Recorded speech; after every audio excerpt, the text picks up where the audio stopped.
Welcome student.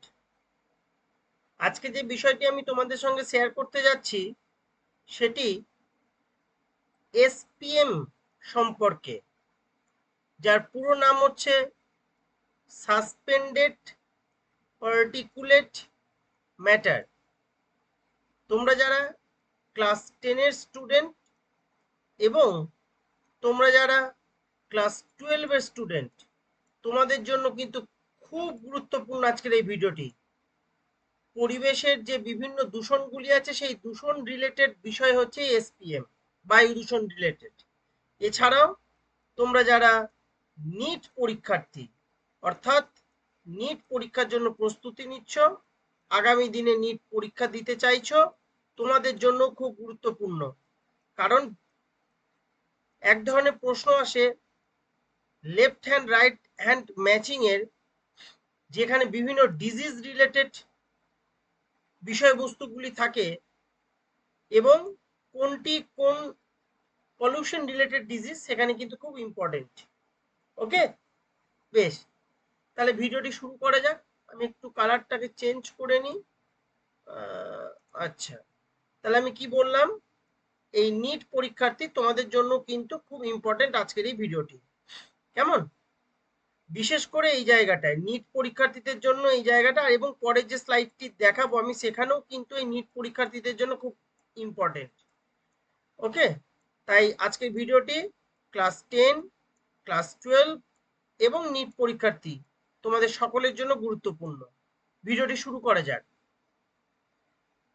কিছু দূষণকারী জলে দ্রবীভূত হয় না, কারণ তাদের অণুগুলি অনেক জলের অণুর মধ্যে মিশ্রিত হওয়ার জন্য খুব বড় হতে থাকে। কেমন? এই রকমই একটা পার্টিকুলেট ম্যাটার, এই রকমই একটা পলিউটেন্ট হচ্ছে কি সাসপেন্ডেড পার্টিকুলেট ম্যাটার। তাহলে what is SPM? The full form of SPM is suspended particulate matter. বিশেষ করে ক্লাস 10-এর স্টুডেন্টদের জন্য ইম্পর্টেন্ট এই ফুল ফর্মটা কি, স্পেলিংটা খুব ভালো করে দেখে রাখবে। এনি পার্টিকেল এক্সেপ্ট, এই যে একটু আগে বলা হলো, any particle except pure water having a dimension ranging from 0.001 μm to 100 μm in air. অর্থাৎ এমন কিছু কিছু অণু রয়েছে বা কণা রয়েছে, পার্টিকেল রয়েছে, except pure water, except pure water, pure water ছাড়া, যাদের ডাইমেনশন হচ্ছে কত, 0.001 μm থেকে 100 μm, সেই সকল কণাগুলিকে আমরা কি বলছি, এসপিএম বা সাসপেন্ডেড পার্টিকুলেট ম্যাটার। এই যে এসপিএম, এসপিএম মানুষের স্বাস্থ্যের জন্য খুব ক্ষতিকর এবং এটি বায়ু যে গুণগত মান তার একটা পরিমাপক হিসাবে কাজ করে। তাহলে যত এসপিএম বাড়বে কোনো একটি ইয়ারে, সেই ইয়ার কিন্তু তত বেশি পলিউটেড হবে।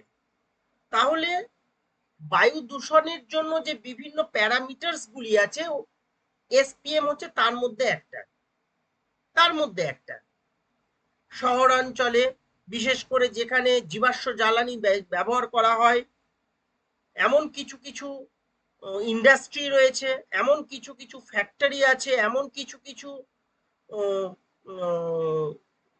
জব রিলেটেড ডিজিজ আছে যেগুলি এসপিএম এর জন্য হয়, যেটা মানুষের স্বাস্থ্যের জন্য খুব ক্ষতিকর। তাহলে এই এসপিএম এর সোর্সগুলি কি কি? এসপিএম এর সোর্সগুলি হচ্ছে মোটর গাড়ির ধোঁয়া, এখানে একটা চন্দ্রবিন্দুটা পড়েনি, যাই হোক, মোটর গাড়ির ধোঁয়ায় থাকা বেনজোপাইরিন, বিশেষ করে কিন্তু এই নামটা ক্লাস 12 এবং নিট পরীক্ষার্থীদের জন্য খুব ইম্পর্টেন্ট। বেনজোপাইরিন, অ্যাসবেস্টাস কণা, ধূলিকণা, ছাই, পরাগরেণু ইত্যাদি। এখানে আকারটা পড়েনি, ওকে, ছাই। এই যে ছাই, এই ছাইটা হচ্ছে কিন্তু ম্যাক্সিমাম যেখানে আগ্নেয়গিরির অগ্নুৎপাত হয়, ভলকাইন ভলকানাইন যে ফ্লাই অ্যাশ রয়েছে আর কি, কেমন, ভলকানিন থেকে যেটা ফ্লাই অ্যাশ বেরিয়ে আসছে, যাকে আমরা বলছি কি না আগ্নেয়গিরির যে অগ্নুৎপাত, সেই আগ্নেয়গিরির অগ্নুৎপাতের সময় যে ছাইগুলি বেরিয়ে আসে, এই ছাইগুলি কিন্তু হচ্ছে এসপিএম এর সোর্স। ওকে, বেশ। পরবর্তী যে স্লাইডটা আমরা দেখবো, সেই পরবর্তী স্লাইডটা হচ্ছে কি না হেলথের উপর, মানব শরীর, মানব স্বাস্থ্যের উপরে কি এফেক্ট করছে, হিউম্যান হেলথের উপর এসপিএম এর এফেক্ট কি। একটু আগেই বললাম যে এসপিএম কি করছে না বিভিন্ন হেলথ প্রবলেম করছে। আমি শুরুতেই বলে দিয়েছি, তোমরা যারা ক্লাস 10 এর স্টুডেন্ট এবং তোমরা যারা ক্লাস 12 এর স্টুডেন্ট, তোমাদের সকলের জন্য ইম্পর্টেন্ট। আর এইটা বিশেষ করে তোমরা যারা নিট পরীক্ষার্থী, তোমাদের জন্য খুব গুরুত্বপূর্ণ। কলাম 1 কলাম 2 এর যে ম্যাচিং আসে, সেখানে কিন্তু বিভিন্ন ডিজিজ রিলেটেড প্রশ্ন হয়, সেখানে কিন্তু তোমাদের এটা খুব গুরুত্বপূর্ণ। তাহলে এসপিএম কি, ফুসফুসের গভীরে প্রবেশ করে ফুসফুসের নানা রোগ হয়। যত বায়ু দূষিত হবে এবং সেই দূষিত বায়ু যত আমরা ইনহেল করব, ততই কিন্তু আমাদের লাংসের বিভিন্ন সমস্যাগুলি দেখা দেবে। যেমন অ্যাসবেস্টোসিস, যেমন অ্যানথ্রাকোসিস, যেমন বুগলাং ডিজিজ, যেমন বিসিনোসিস, যেমন chronic bronchitis. These all are lungs related disease. These all are lungs related disease. তাহলে কি বললাম, এসপিএম ফুসফুসের গভীরে প্রবেশ করলে ফুসফুসে নানা রকম রোগ হতে পারে, যেমন অ্যাসবেস্টস কণা, যারা অ্যাসবেস্টস কারখানাতে চাকরি করে বা কাজ করে, সেই সকল মানুষজনে, সেই সকল শ্রমিকদের ফুসফুসে এই অ্যাসবেস্টস কণা প্রতিদিন প্রতিদিন নিঃশ্বাসের মাধ্যমে যাচ্ছে, যার ফলে ফুসফুসের ক্যান্সার হচ্ছে। এই যে ফুসফুসের ক্যান্সার, যাকে আমরা কি বলছি, অ্যাসবেস্টোসিস। কেমন, অ্যাসবেস্টোসিস। তারপরে আমরা কি দেখছি, তারপরে ধরো বিশেষ করে এই যে অ্যানথ্রাকোসিস এবং বুগলাং ডিজিজ, এই দুটো হচ্ছে কি, যারা কয়লা কারখানায় কাজ করে। তাহলে এইটা বলা হলো কাদের ক্ষেত্রে হচ্ছে, যারা অ্যাসবেস্টস ফ্যাক্টরিতে কাজ করছে। এটা কাদের ক্ষেত্রে হচ্ছে, যারা কয়লা খনিতে, মানে বিশেষ করে এই যে ডিজিজ দুটো, এই ডিজিজ দুটো কোল কোল ফ্যাক্টরিতে যারা কাজ করছে তাদের জন্য কিন্তু, বা সেই সকল কর্মীদের কিন্তু এটা হচ্ছে। কেন, ওই যে কয়লার মানে গুঁড়োগুলি বা কয়লার যে ডাস্ট, সেই ডাস্টগুলি কিন্তু লাংসে যাচ্ছে, যার ফলে বুগলাং ডিজিজ হচ্ছে এবং অ্যানথ্রাকোসিস হচ্ছে। নেক্সট দেখো, এটা লেখা হয়েছে কি, বিসিনোসিস। এই বিসিনোসিসটা কাদের ক্ষেত্রে হচ্ছে, যারা তুলো তন্তু বস্ত্র শিল্পে কাজ করে, অর্থাৎ যারা কটন রিলেটেড যে ইন্ডাস্ট্রি রয়েছে, সেই ইন্ডাস্ট্রিতে যারা কাজ করে, তাদের ক্ষেত্রে কিন্তু এই সমস্যাটা হয়। এছাড়াও এই কটন রিলেটেড ইন্ডাস্ট্রিতে যারা কাজ করে তাদের কিন্তু, বা সাধারণ মানুষের ক্ষেত্রেও এসপিএম এর দ্বারা কিন্তু কি হতে পারে, অ্যালার্জি প্রবলেম হতে পারে। কেমন, বিভিন্ন যে পরাগরেণুগুলির কথা একটু আগে বলা হলো, সেটা দ্বারা কিন্তু অ্যালার্জি প্রবলেম হতে পারে। নেক্সট হচ্ছে কি, ক্রনিক ব্রঙ্কাইটিস, অর্থাৎ এই যে জীবাশ্ম জ্বালানির কথা বলা হলো, গাড়ির জ্বালানি দহনের ফলে কি হচ্ছে, এসপিএম তৈরি হচ্ছে। বিশেষ করে কি কি তৈরি হচ্ছে দেখো, কার্বন মনোক্সাইড, কেমন, কার্বন মনোক্সাইড হচ্ছে, আর কি হচ্ছে, NO2 তৈরি হচ্ছে, আর কি তৈরি হচ্ছে, তোমার এসপিএম হিসাবে SO2 তৈরি হচ্ছে। এই যে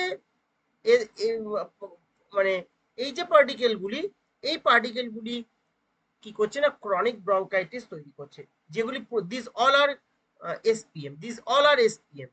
কেমন, এটা কিন্তু মনে রাখতে হবে যে গাড়ির জ্বালানির দহনের ফলে যে এসপিএম গুলি তৈরি হচ্ছে, সেই এসপিএম গুলি কি করছে না, ক্রনিক ব্রঙ্কাইটিস করছে এবং ব্রিদিং প্রবলেম, শ্বাসকষ্ট। সেটা তো যেহেতু লাংস রিলেটেড ডিজিজ, মানে শ্বাসকষ্ট কিন্তু একটা বিষয় এর মধ্যে থাকবে আর কি। সেটা আমি যদি এখানে মেনশন করিনি, তাহলে আমরা কি কি দেখতে পেলাম, এসপিএম ফুসফুসে গভীরে প্রবেশ করে যে ফুসফুসের রোগগুলি হচ্ছে অ্যাসবেস্টোসিস, অ্যানথ্রাকোসিস, 3 নম্বর হচ্ছে ব্ল্যাক লাং ডিজিজ, নেক্সট হচ্ছে বিসিনোসিস, নেক্সট হচ্ছে কি, ক্রনিক ব্রঙ্কাইটিস। আজকে এটুকুই তোমাদের সঙ্গে শেয়ার করা ছিল। যদি এই সংক্রান্ত তোমাদের কোনো প্রশ্ন থাকে, কমেন্ট বক্সে এসে প্রশ্ন করবে, আমি তোমাদের প্রত্যেকের উত্তর দিয়ে দেবো। বারংবার বলছি, ক্লাস 10 এবং 12 মাধ্যমিকে উচ্চ মাধ্যমিক যে আসন্ন পরীক্ষার্থী তোমরা যারা আছো, তোমাদের জন্য আজকে খুব গুরুত্বপূর্ণ। এছাড়াও নিট 2025-এর জন্য খুব গুরুত্বপূর্ণ। বারবার আমি বলছি, তোমরা যারা নিট 2025-এ পরীক্ষা দিতে চাইছো বা প্রস্তুতি নিচ্ছ, তোমরাও কিন্তু খুব ভালো করে বিষয়টিকে লক্ষ্য করে রাখবে। ঠিক আছে, আজকে তাহলে ভিডিওটা এখানেই শেষ করলাম। কোনো প্রশ্ন থাকলে কমেন্ট বক্সে এসে প্রশ্ন করবে।